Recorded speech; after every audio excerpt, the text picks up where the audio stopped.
He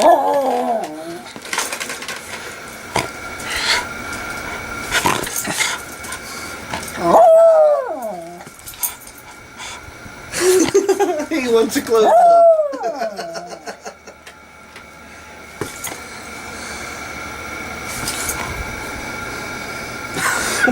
That's what it is.